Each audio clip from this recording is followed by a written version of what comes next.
ฮัลโหลสบายดีพี่น้องเบิ่งมุกกระหอกกำลังเผ็ดมุกกระหอกนี่เครื่องปรุงมีข้าวเบื่อมีหัวชิงไข่มีหมักเพชร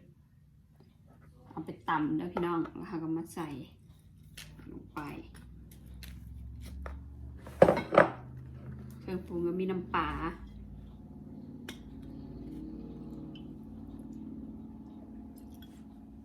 ต้องใส่หลายเค็มเป็นนัวน้อยนึง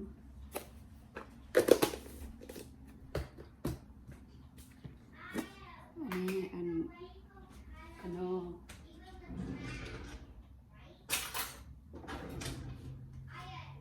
ใส่ขนมน้อยนึงนะฉันจะเมืองนอกนี่ก็หอกให้กินได้พี่น้องลองเห็ดมังเด้อมีอันนั้นมักปีแล้วก็มีผักบัว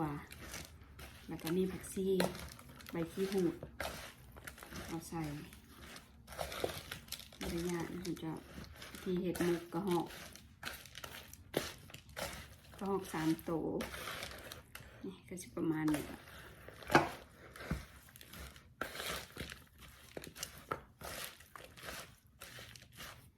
เป็นปีหนึ่งก็หอก3 โตเด็ดยำบลายแล้วก็ใส่ซีนำบดใส่ปลาอีตูใส่อันใบอันที่หูดแล้วก็แล้วหมักเพชรสำหรับก็เอาใส่หมักแบบใดก็ใส่รสนี่แล้วเราได้นี่ง่ายๆชิมห่อมาเนี่ยชิห่อให้ดู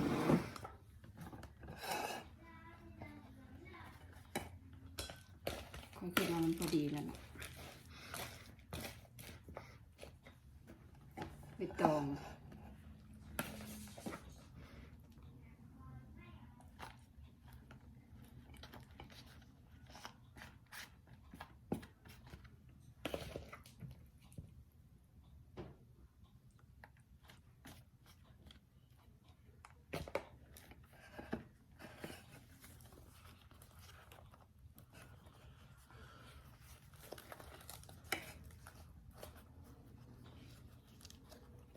บงงามกันเลย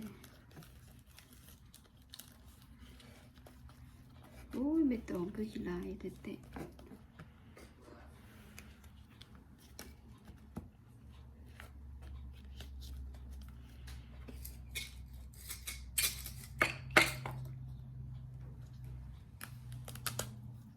มาจิ้มแควขัดรสได้ชันจ้ะ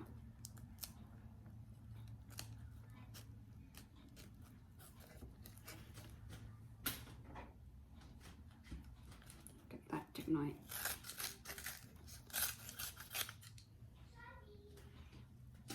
ให้มันงามมันก็บ่งาม